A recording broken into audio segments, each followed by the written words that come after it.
bien, nous voilà sur le stand BMW avec ce qui est sans doute l'une des grosses nouveautés BMW cette année, c'est-à-dire le 900 cm3, un 900 qui se décline à la fois en roadster et en version XR, qui est juste à côté, mais sur lequel on retrouve la même base moteur. On parle bien d'un moteur de 895 cm3 et qui existe également dans une version déclinable en permis A2. Donc ça, c'est une bonne nouvelle pour les permis A2 qui en veulent une grosse. Mais surtout, le design a bien évolué sur cette machine. On retrouve également tout ce qui est écran TFT, et Dieu seul sait si BMW a fait de gros efforts en portant de série ces écrans TFT que l'on retrouve un peu sur toute la gamme des gros roadsters et que l'on trouvait en option sur les petits. Ici, on a un tout nouveau moteur par rapport aux anciens 800 cm3 avec un 895 cm3 et le tout permet surtout de passer Euro 5, car oui, Euro 5 c'est vraiment important et c'est vraiment important pour développer une gamme intégrale de motos, d'autant plus qu'encore une fois ce segment est particulièrement important chez BMW qui va pouvoir du coup aller taquiner la concurrence.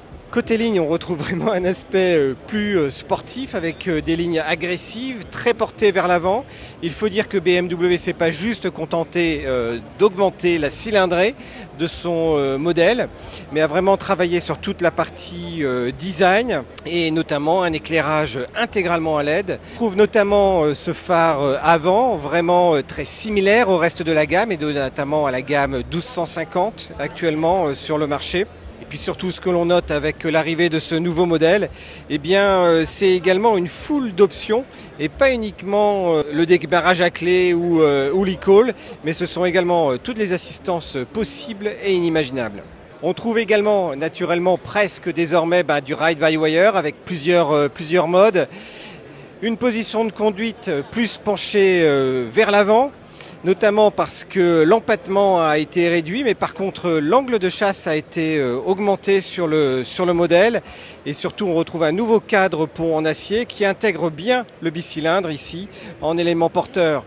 On remarquera par contre que le réservoir n'est pas très gros parce qu'il a été notamment déplacé. Avant il était sous la selle et là il est passé en dessous, enfin juste au-dessus du moteur pour ne plus faire que 13 litres. Donc on compte sur BMW pour Euro 5 pour avoir baissé sensiblement la consommation et ainsi permettre d'avoir plus de 200 km d'autonomie.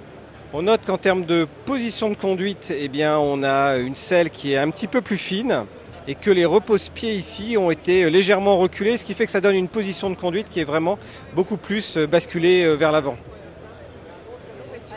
Par rapport à la position plus droite auparavant, ici on est davantage basculé. Par contre, on apprécie le fait que la position soit idéale pour les jambes qui s'encastrent parfaitement tout en laissant suffisamment de place pour les grands gabarits. Je fais plutôt partie des petits gabarits.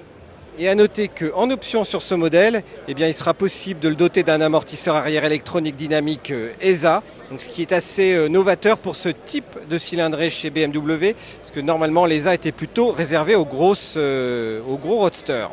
Et bien voilà, la F900R est désormais disponible à 8 970 € chez BMW. Si vous souhaitez encore plus d'informations sur cette machine que l'on vous a présentée brièvement en vidéo, on vous invite à aller sur le site où il y a encore plus d'informations et tous les détails techniques sur la machine, toutes les photos également de détails. Et puis on continue notre visite du stand BMW avec la prochaine version et notamment la déclinaison XR de cette F900.